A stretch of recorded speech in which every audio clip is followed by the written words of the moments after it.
उमरगा तालुक्यातील तुगाव येथे ग्राम ऊर्जा फाउंडेशनतर्फे शासकीय योजनांची जनजागृती अभियान हा कार्यक्रम तुगाव येथे मोठ्या उत्साहात पार पडला।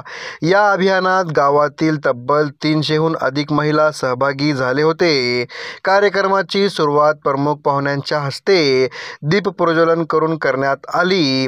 यावेळी ग्राम ऊर्जा फाउंडेशनचे अध्यक्ष Dadasaheb Gaikwad, vision India flow व गांधी फ्लो सूर्यबान जाधव, मीनाताई दीपक जोमदे तसेच गीताताई हरिभाऊ माने उपसरपंच प्रमुख उपस्थिती होती। तसेच ग्राम ऊर्जा फाउंडेशनचे कार्यकर्ते समीर शेख, पवन जोमदे व महबूब मुजावर यांनी कार्यक्रम यशस्वी करण्यासाठी परिश्रम घेतले। कार्यक्रमाची प्रस्तावना अध्यक्ष दादासाहेब गायकवाड यांनी करताना ग्राम ऊर्जा फाउंडेशनच्या विविध सामाजिक कार्यांचा आढावा घेतला।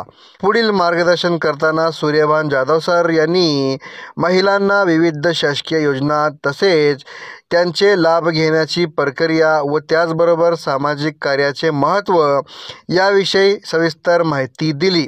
त्यांनी समाजातील स्वयंसेवी संस्थेच्या योगदान आणि त्यांच्या कार्यमागील उद्दिष्टही उपस्थितांना समजावून सांगितले। या अभियानाच्या निमित्ताने उपस्थित सर्व 300हून अधिक महिलांना ग्राम ऊर्जा फाउंडेशनतर्फे मिनरल वॉटर बॉटल भेट देण्यात आली। कार्यक्रम अत्यंत उत्साहात पार पडला। महिलांनी या उपक्रमाचे कौतुक करत ग्राम ऊर्जा फाउंडेशनचे आभार मानले। या बातमीचे वृत्तसंकलन केले आहे धाराशिव जिल्ह्याचे जिल्हा संपादक रशीद मुजावर।